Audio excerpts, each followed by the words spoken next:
Hello everyone, maths मंत्रा में आपका स्वागत है। आज हम स्टैंडर्ड 7 चैप्टर नंबर 14 सिमेट्री से रिलेटेड क्वेश्चन करेंगे। Question number 25, English alphabet Z has dash line of symmetry. जो अल्फ़ाबेट जेड है उसमें लाइन ऑफ सिमेट्री कितनी होगी। इससे पहले हम जेड को समझने से पहले कुछ हम लेटर्स ले लेते हैं और उसमें लाइन ऑफ सिमेट्री ड्रॉ कर लेते हैं। जैसे कि हमने ये लेटर्स लिख लिए हैं, ये अल्फ़ाबेट्स लिख लिए हैं ए से लेकर जेड तक। अब आपको A B C D E F G H दिख रहा होगा, उसके बाद हम थोड़ा सा स्लाइड कर ऊपर करेंगे तो दिखाई देगा। तो यहाँ पर हमें लाइन ऑफ सिमेट्री ड्रॉ करनी है। तो यहाँ पर हमने लाइन ऑफ सिमेट्री ड्रॉ की, तो ये हमारी कौन सी लाइन ऑफ सिमेट्री आ गई, वर्टिकल। अब हमने इसमें कौन सी लाइन ऑफ सिमेट्री ड्रॉ करेंगे, हॉरिजेंटल। क्यों कर रहे हैं, क्योंकि लुक लाइक सेम, जो ऊपर पोर्शन है वही सेम नीचे दिखाई देगा, इधर लेफ्ट में जो है वही राइट में दिखाई देगा। इसी तरीके से इसमें आपको लाइन ऑफ सिमेट्री ड्रॉ करनी है। तो ये भी आपकी हॉरिजेंटल लाइन आ गई, डी में भी आपकी हॉरिजेंटल लाइन है, ई में आपकी हॉरिजेंटल, एफ में आपकी नहीं होगी, जी में भी नहीं आएगी, एच में आएगी हॉरिजेंटल एंड वर्टिकल दोनों आ जाएगी इस तरीके से, ठीक है। आई में आपकी हॉरिजेंटल एंड वर्टिकल दोनों आएंगी। इस तरीके से भी हम कर सकते हैं लाइन ऑफ सिमेट्री ड्रॉ, और इस तरीके से भी। जे में नहीं बनेगा, क्योंकि जे में अगर ड्रॉ करते हैं तो नीचे का जो पोर्शन है वो ऊपर वाला सेम नहीं होगा। के में आ जाएगी आपकी हॉरिजेंटल, एल में नहीं होगी, क्योंकि एल में अगर हॉरिजेंटल लाइन ड्रॉ करते हैं तो एल में नीचे की तरफ ऐसे लाइन है, ऊपर में नहीं है। एम में देखेंगे, एम में आप किस तरीके से ड्रॉ करेंगे, vertical line of symmetry. N में नहीं होगी, क्योंकि एन का एक पोर्शन ऊपर की तरफ ये सब खुला हुआ है, नीचे की तरफ ये है, तो ये सेम पोजीशन नहीं बन रही है। ओ में लाइन ऑफ सिमेट्री हॉरिजेंटल और वर्टिकल दोनों ड्रॉ हो जाएंगी। पी में भी नहीं होगी, क्योंकि पी में ऊपर की तरफ ऐसे कर्व में है, नीचे नहीं है। क्यू में भी नहीं होगी, क्यू का भी पार्टीशन करेंगे तो नहीं आया, क्योंकि क्यू में ऐसी लाइन है, इस साइड नहीं है। आर भी नहीं हो पाएगा, एस में भी नहीं हो पाएगा, क्योंकि एस का एक फेस राइट साइड है, एक फेस लेफ्ट साइड है। टी में आपकी लाइन ऑफ सिमेट्री ड्रॉ हो जाएगी, कौन सी, वर्टिकल, इस तरीके से। यू में भी आपकी ड्रॉ हो जाएगी, यू में कौन सी आएगी, vertical line of symmetry. V में भी vertical line of symmetry. Vertical line of symmetry से क्या हो रहा है कि लेफ्ट पार्ट और राइट पार्ट सेम आ रहा है। डब्ल्यू में भी vertical of line of symmetry. X में आपकी वर्टिकल और हॉरिजेंटल दोनों आएंगी, दोनों से सेम दिखेगा। अभी हमने वर्टिकल खींची तो ये वाला पोर्शन राइट साइड और लेफ्ट साइड सेम है, और हॉरिजेंटल ड्रॉ करते हैं तो और अप एंड डाउन वाला फेस भी, ऊपर वाला फेस और नीचे वाला फेस सेम हो गया, ठीक है। वाई में आपकी वर्टिकल लाइन ऑफ सिमेट्री आ जाएगी इस तरीके से। और जेड में देखेंगे आप, ये जेड है, जेड में अगर हम horizontal line of symmetry draw करते हैं तो इसका फेस आपका लेफ्ट साइड है, इसका राइट साइड है, इक्वल नहीं होना है, इस वर्टिकल में भी नहीं होगी। तो जेड में कोई भी लाइन ऑफ सिमेट्री ड्रॉ नहीं होगी। तो इसमें यही क्वेश्चन था जेड के लिए कि जेड में लाइन ऑफ सिमेट्री कितनी है, 0। यहाँ पे हम लिखेंगे 0। ई में लाइन ऑफ सिमेट्री कितनी है, ये अभी हमने बनाया, यहाँ देखिए ई में लाइन ऑफ सिमेट्री कितनी है, 1। एच में लाइन ऑफ सिमेट्री कितनी है, एच में देखिए ये एच है आपके पास, हॉरिजेंटल एंड वर्टिकल दोनों है, तो यहाँ पर 2 line of symmetry, option number B. Next में है L, English alphabet S. S में देखो कितनी लाइन ऑफ सिमेट्री है, एस में हमारे पास कोई लाइन ऑफ सिमेट्री नहीं है, तो यहाँ पर क्या हो गया, 0, ऑप्शन नंबर ए। नेक्स्ट है dash has reflection symmetry about a vertical mirror. Vertical में कौन सी लाइन आएगी, वर्टिकल मतलब खड़ी line, V for vertical. V कैसे बनता है, वी इस तरीके से बनाते हैं ना हम, स्टैंडिंग लाइन से, तो ये वर्टिकल। और हॉरिजेंटल याद करने का तरीका है, एच ऐसे बनाते हैं तो एच में बीच वाली लाइन कैसी है, स्लीपिंग लाइन, इससे याद रखने का।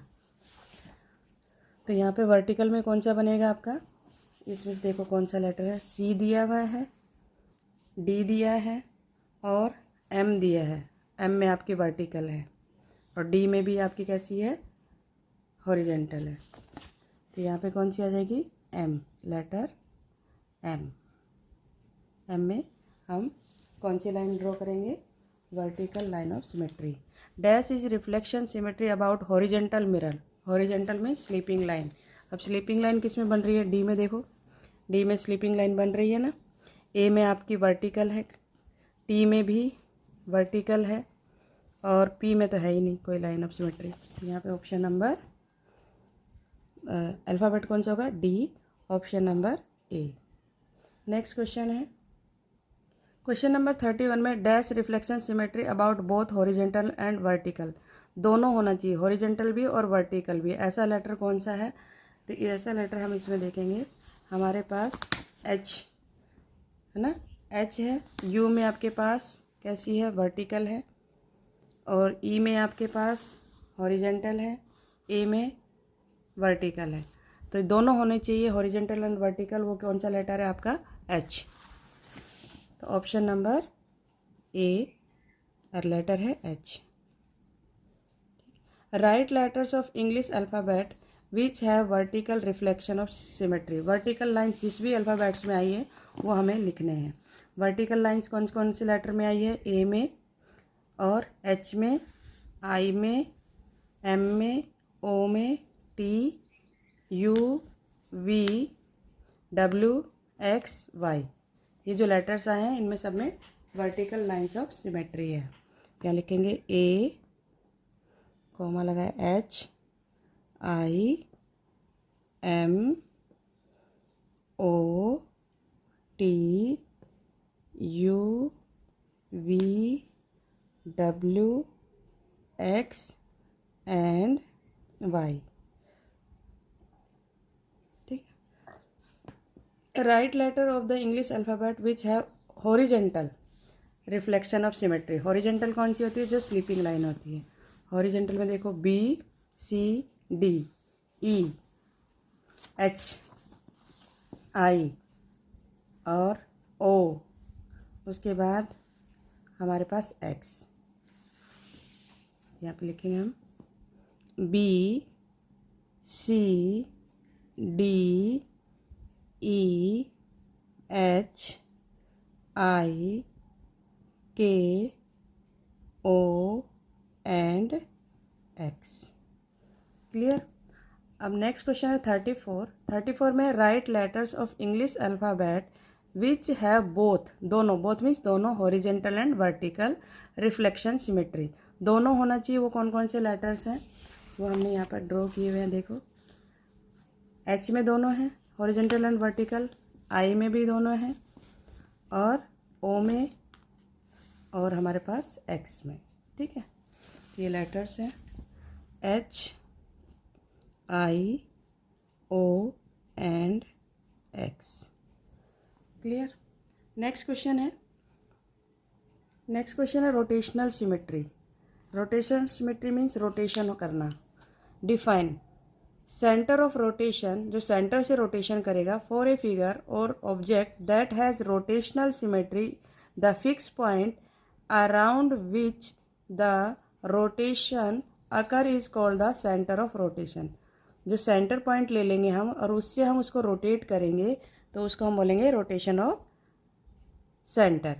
फिर है एंगल ऑफ रोटेशन, वो किस एंगल पर मूव कर रहा है उसको बोलते हैं angle of rotation. The angle of rotation is the smallest angle for which the figure can be rotated to coincide with itself. Next आएगा ऑर्डर ऑफ रोटेशन सिमेट्री, कि कितनी बार वो रोटेट हुआ है, कोई फिगर कितनी बार रोटेट हुई है उसको ऑर्डर ऑफ रोटेशन बोलते हैं। The order of symmetry is the number of times the figure coincides with itself as it's rotate through 360 degree. मतलब वही चीज़ घूम कर वापस जब आती है उसको 360 डिग्री का एंगल बनता है, और उसमें कितनी बार ऑर्डर ऑफ रोटेशन सिमेट्री आई है, मतलब कितनी बार वो अपनी पोजीशन पर आई है, उसको बोलते हैं हम ऑर्डर ऑफ रोटेशन सिमेट्री। अब जैसे ये मेरे पास एक ट्राइंगल है, ठीक है, इसका मैं एक सेंटर पॉइंट ले लेती हूँ यहाँ से। जब मैं इसको रोटेट करूँगी तो ये अपनी पोजीशन पे कितनी बार आएगी वो बताना है। तो यहाँ मैंने इसको रोटेट किया, तो इस तरीके से मैं यहाँ पर रखती हूँ और मैंने ऐसे इसको रोटेट किया। देखो ये कौन सी ट्राइंगल है? आइसोसेल्स। यहाँ देखो वापस यहाँ पर कितनी बार रोटेट किया कि सेम आई हो, लुक लाइक सेम दिखाई दे रही हो, ऐसी कितनी बार आया है वो बताना है। तो ये वन टाइम आई है। आइसोसेल्स ट्राइंगल है, वन टाइम है, क्योंकि ये साइड और ये टू साइड्स आर इक्वल, ये इससे बिगर है।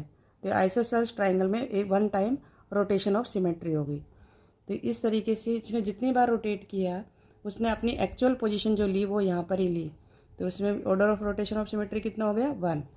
अब जब एंगल की बात हो रही है तो यहाँ पर जो एंगल बन रहा है और फिर जब हम इसको रोटेट कर रहे हैं तो यहाँ पर जो एंगल बनेगा उसको बोलते हैं हम angle of rotation of symmetry, angle of rotation. ठीक है, सेंटर से तो कितनी बार मूव किया वो देखना है। नेक्स्ट है 36। ए हाफ टर्न मीन्स 360 फुल होता है, तो हाफ टर्न मीन्स इसका हाफ कितना होगा, 180 डिग्री। 360 का हाफ कितना होगा, 180। The centre of rotation of A square is, जब स्क्वायर को हम सेंटर से मूव करेंगे तो सेंटर ऑफ रोटेशन कितना बनेगा ये बताना है। सेंटर कैसे निकालते हैं, सेंटर ऑफ रोटेशन देखो, ये हमने स्क्वायर बना लिया, इसका सेंटर ऑफ रोटेशन आपको फाइंड आउट करना है। तो इसके डायगनल्स को ज्वाइंट करेंगे, इंटरसेक्टिंग द डायगनल्स। ये स्केल से लाइन लगाते तो अच्छा रहता। यहाँ हमें एक पॉइंट मिल गया, तो ये क्या मिल गया, इसका सेंटर। तो इसमें intersecting point of the diagonals को हम इंटरसेक्ट किए तो हमें क्या मिल गया यहाँ पर, सेंटर। इसमें क्या आ जाएगा answer, centre of rotation of square is intersecting point of the diagonals, option number C. Angle of rotation of square कितना होगा, जब स्क्वायर है, स्क्वायर आपको मालूम है स्क्वायर में 90 डिग्री का एंगल बनता है। स्क्वायर में कितने डिग्री का एंगल बनता है, 90 डिग्री का। तो जब हम उसको मूव करेंगे तो वो 90 डिग्री पर ही मूव करेगा, तो यहाँ पर कितना हो गया 90 डिग्री, इसका आंसर कितना जाएगा 90 डिग्री। तो ये ऑप्शन नंबर बी 90 डिग्री। ठीक, अब फाइंड आउट कैसे करते हैं इसको, अगर आपको नहीं मालूम पड़ रहा है तो कैसे फाइंड आउट करते हैं। एंगल ऑफ रोटेशन निकालने का फार्मूला होता है 360, क्योंकि पूरा जो कंप्लीट एंगल बनता है वो 360, और order of rotation symmetry, order of rotation. अब ये जो स्क्वायर है ये पॉइंट हमने ले लिया, इसको जब मूव करेंगे तो ये पॉइंट यहाँ आ जाएगा, फिर यहाँ आएगा, फिर यहाँ आएगा और फिर वापस यहाँ पर आएगा। तो कितनी टाइम्स मूव किया, 1 2 3 और ये 4 टाइम्स मूव किया, तो ऑर्डर ऑफ रोटेशन कितना हुआ, 4। तो 360 को डिवाइड कर देंगे हम 4 से, तो 90 डिग्री एंगल आ जाएगा। Clear. Angle of rotation of rectangle is, rectangle में कितनी बार मूव होता है आपको, रेक्टेंगल जो होता है वो अपनी एक्चुअल पोजीशन पर टू बार ही आती है। ये आपकी रेक्टेंगल है। जब हम इसको मूव करेंगे तो ये कैसे बन जाएगा, इस तरीके से, फिर मूव करेंगे तो ये फिर इस तरीके से बन जाएगा, फिर मूव करेंगे तो फिर हॉरिजॉन्टल वर्टिकल में बन जाएगा, फिर अगेन मूव करेंगे तो वापस वही पोजीशन आ जाएगी। तो कितने टाइम्स आई, 2 टाइम्स ना। हमने ये फिगर ली, मूव किया तो एक स्टैंडिंग में, फिर मूव किया तो आपकी किस तरीके से बन जाएगी, ये वाली बनेगी, फिर मूव करेंगे तो आपकी कैसे बनेगी, स्टैंडिंग में। तो ऑर्डर ऑफ रोटेशन सिमेट्री कितनी होगी, 2 टाइम्स। तो 360 को जब 2 से डिवाइड करेंगे, हमारा जो फार्मूला है उसके अकॉर्डिंग 360 को 2 से डिवाइड करेंगे तो कितने डिग्री का एंगल बनेगा, ऑर्डर ऑफ रोटेशन सिमेट्री में इसमें कितने डिग्री का एंगल बनेगा, 180 डिग्री का। ठीक है, तो यहाँ पर बनेगा एंगल ऑफ रोटेशन, क्योंकि ये देखो ये पूरा स्टैंडिंग में आ गया था, स्टैंडिंग में जो एंगल बनता है स्ट्रेट एंगल कितना होता है, 180 डिग्री। तो यहाँ पर बन जाएगा 180 degree, 180, sorry option number C लिखना था यहाँ पर ऑप्शन नंबर बी लिखना था और यहाँ ऑप्शन नंबर सी लिखना था। ठीक है। The centre of rotation of a semi circle is, अब सेमी सर्कल है उसका सेंटर ऑफ रोटेशन कैसे फाइंड आउट करेंगे। अब सेमी सर्कल क्या होता है, सर्कल का हाफ। ये हमने सेमी सर्कल बना लिया इस तरीके से। तो इसका कैसे, ये क्या होता है हमारा डायमीटर, डायमीटर का हाफ क्या होता है हमारा सेंटर, डायमीटर का हाफ। तो इसका सेंटर कैसे फाइंड आउट करेंगे, mid point of its diameter, mid point of its diameter. Option number C, यहाँ पे लिखेंगे mid point of its diameter. ठीक है, तो आज हमने क्वेश्चन नंबर 40 तक कंप्लीट कर लिया है।